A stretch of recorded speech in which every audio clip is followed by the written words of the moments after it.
Hey everyone, welcome to the channel. Have you struggled at any point in time with your close-up short game? I'm talking about your wedge play, tight lies, deep rough, anywhere within that 50-yard perimeter of the green. Is that a struggle for you? Well, it definitely was for me.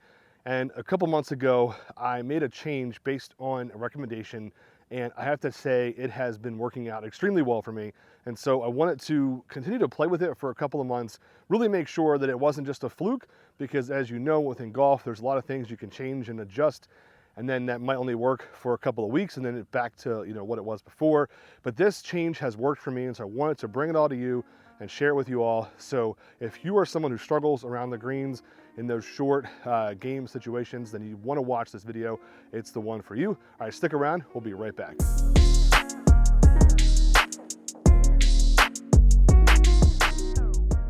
Let me paint the picture for you.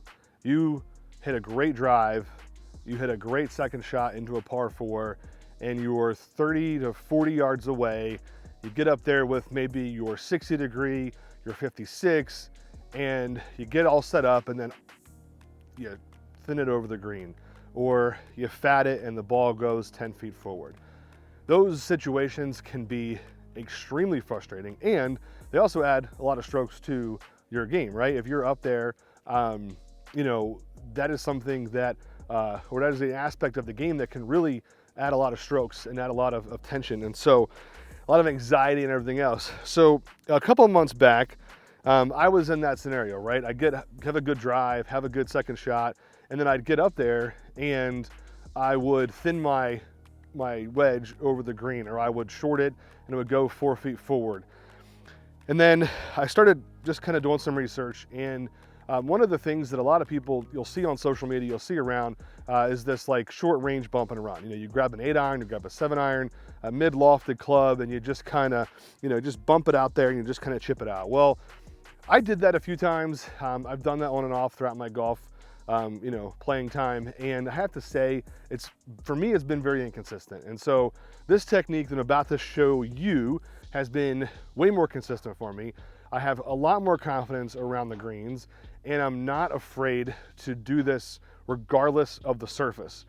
So what is that I'm talking about? That is essentially using my 52 degree. So I've got my Callaway Jaws wedge. I absolutely love this wedge. It is in a 52 degree with a 10 degree bounce. And that bounce is essentially the thickness of the sole of your club. So this is, I wouldn't say it's not, I don't think there's bigger bounces out there. This is one that works well for me. It is a true temper shaft. And so I have all Callaway Jaws wedges, 52, 56, and 60.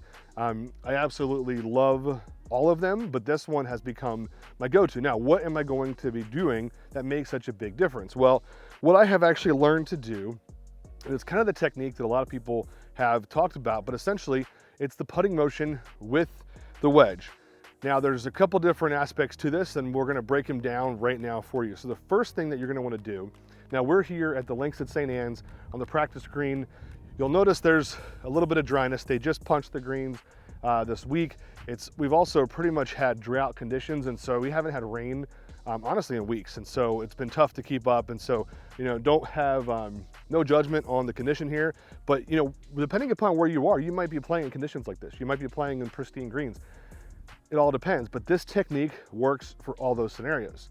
So the first thing that you're going to want to do when you're coming up to the green after you've hit your great drive or your great second shot and you're close enough to be in this situation where you're going to be chipping, the first thing you want to do is you want to read the green, right? You want to take a walk up to the green. So I'm going to walk up here and I'm going to look at this green and I'm going to understand. Now in this instance, what we're going to do is we're going to be targeting this first flag right here. So this will be our target right there. Now this is only, 15 or so yards from where my balls are positioned. But here's the thing, right? I'm in rough right now, so I can't putt this out of here because that's going to be crazy inconsistent. So the first thing that I want to do, like I said, I want to read the greens. I want to understand where that green is going. It's very similar to when you're putting. You want to know, is it a right to left? Is it a left to right? And get an idea for where you want to land the ball. So the first thing is you want to understand the greens. The second thing is you want to pick your target. Now, if I'm looking at this and I'm reading this green, Right now, it's actually pretty flat. Now again, we're at a putting surface, chipping surface, so you're not gonna find a ton of change in the, in the space here, but I want to plan my landing spots. So I'm gonna be, and you'll see this in a minute when I change camera positions, but I'm about, 5 feet back in the mid rough, or the second cut as they call it. I can't putt out of there, I'm gonna have to chip, and I'm going to want to probably land somewhere in the vicinity of right here. The reason for that is I gotta account for what they call the rollout, or is it gonna release? And so depending upon that green surface, depending upon those changes, I gotta be mindful of where the ball is going to roll once it hits the green. If I land too short, it's gonna hang me up. If I land too far out, the ball is gonna roll past, and it's not going to be a good scenario. So I've got 5 balls, I've got 5 of my favorite Vice Pro, it's ice blue, you'll see them in a second. And then I'm going to just take 5 shots. I'm gonna show you, hopefully, how this works for me, how consistent I've gotten when it comes to chipping and getting the ball close. All right, now I've picked my spot. So my spot is gonna be that first flag right in there.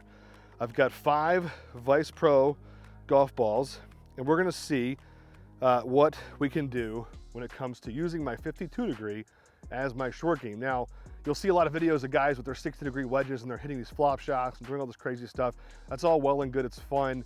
But when it comes to actually lowering your score and getting your ball closer to the pin, this is a technique that I believe really helps. Now, like we said, the first thing is understand the surface, understand the green, read it, understand the changes, the movement, where you want to end up. Second thing is pick your target. I'm going to target somewhere in the space right around here to drop the ball. Now third is gonna be what I'm gonna do with the club. Now I've got my 52 degree, like I said. The first thing about the 52 is the loft, 52 degrees. Second thing I like about this club is the weight. This is the Callaway Jaws wedge. Now I've used the Kirkland the Kirkland wedges. I've used the Vokey wedges. I've used a handful of other ones. The one thing I like about the 52 is not only the degree, but I like the weight. I like how it feels, and I like the way that it cuts through the stuff, the green, the grass. And then the other thing is when I'm getting set up, I'm going to essentially, I've got a narrow stance. The ball is gonna be, really kind of center back on my stance, and I'm gonna lean, you can see, I'm gonna lean the club forward, and I'm just gonna use a putting motion. That's the key here. Let the club head do the work and just use the club head as the tool, right? So I'm going to bend it forward. Now you can see that was a little bit too far. That's okay, but the ball checked up and it's not too far past the green. Same thing, I'm going to try this again. This one I'm going to try to drop it just a hair closer. So you can see, look at that, landed on the target where I want it to be. And now that, for me, is a gimme putt. I've worked a lot on my putting. Trust me, a lot of blood, sweat, and tears trying to get that putter locked in. Again, I'm gonna choke up a little bit on the club, I'm gonna bring those hands forward, I'm just gonna practice that putting motion. You wanna feel the bottom of the club just kind of brushing the grass. You wanna keep your head on that ball. The key is you gotta look at that ball all the way through. Same thing, that was a little bit light, but again, I'm close. And that's the key to this exercise. It's the key to this tip, is you're getting the ball close to the cup, right?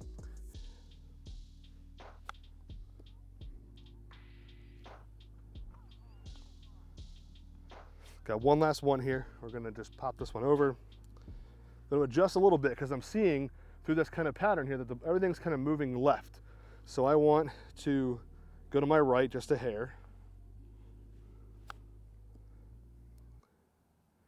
See, much better scenario. You can look at the dispersion. That's a golf term for the amount of spray, the amount of proximity your balls have. Every one of these for me is in a 1 or 2 putt scenario. I can easily bring my putter out. I can get this one in as a gimme. This one I can make. This one questionable. This one more questionable. This one pretty good. But again, I'm putting myself in a situation where I can putt for 1 or 2 putts and I'm going to shave strokes. So we're gonna try this again and we're going to do the same thing, except for this time, we're going to pick a location across the green. We're gonna go for a little bit further and we're gonna see how that affects our swing and our stance. So stick around, we'll be Right back for that. So this is our second test of how this chipping technique works. Now I've got 5 Vice Pro Ice Blue golf balls lined up here. I have from the second cut all the way back into the deep rough. I want to show you how this technique can work for all these scenarios.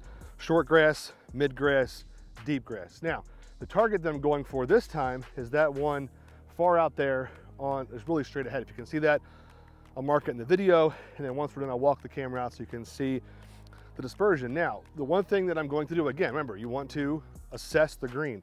You want to look up here, you want to walk out, and you want to see, is the surface even, and what I can tell, getting down here, is that the surface is a left to right, right? It moves left to right. Now, again, it was just punched. It's very dry. The ball will roll. It might have a little bit of an erratic, directionality because of the fact there's a bunch of holes punched for aeration. But again, the same thing is true. Now, the extra element that I want to add in here is going to be the distance to the backswing, right? So if I'm close, I don't want to come back super far. I see a lot of guys that are on the course and they come back, and every chip, they're doing this. They're getting warmed up. You're not going to, nor should you, be bringing your club head back that far in a short game scenario. That is when you're going to have that oops, and you're going to thin the ball over the green. I've lived it, I've done it. So you really want to work on, this is where you have to practice. This technique does not just come, it's easier, but it doesn't just come out of nowhere, is you have to practice. Now, again, I'm going for the one across the green. I would say it's about 20 yards away.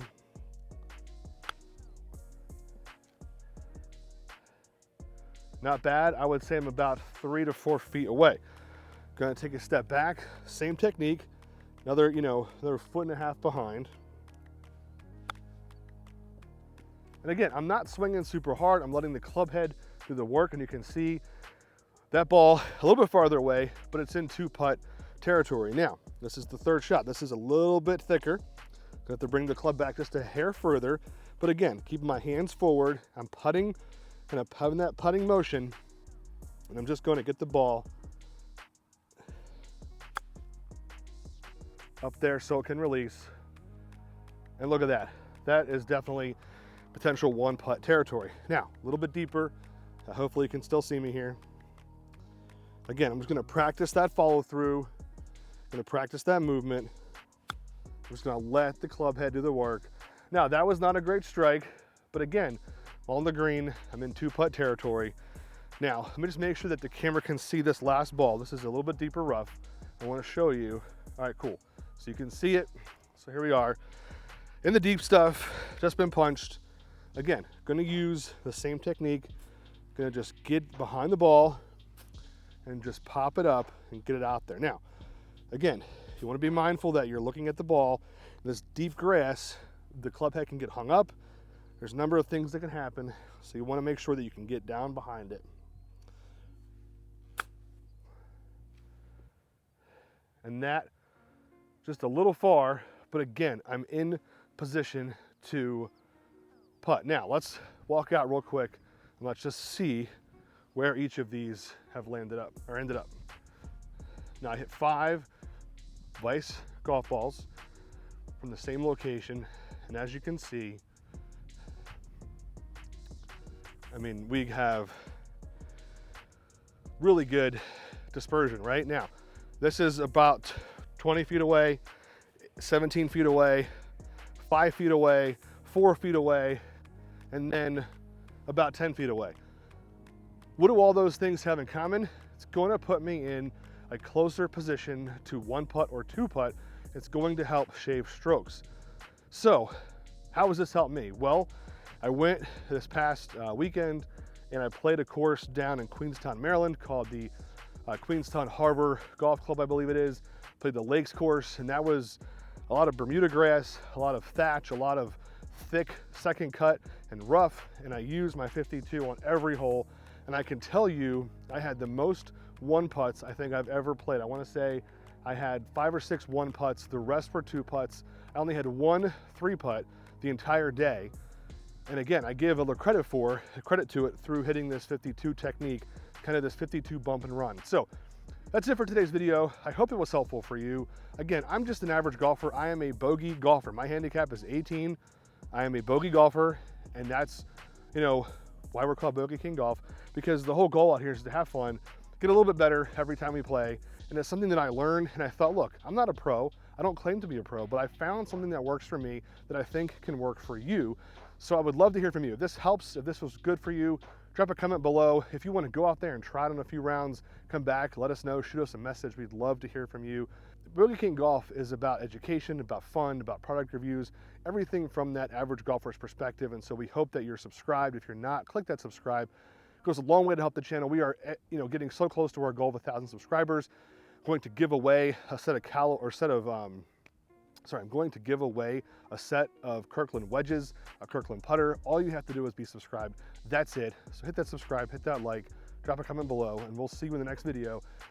And as we say every week here at Bogey King Golf, you can still have fun, even when you're playing +1. So until next video, get out, play some golf, have some fun, and we'll see you next time. All right, everyone, later.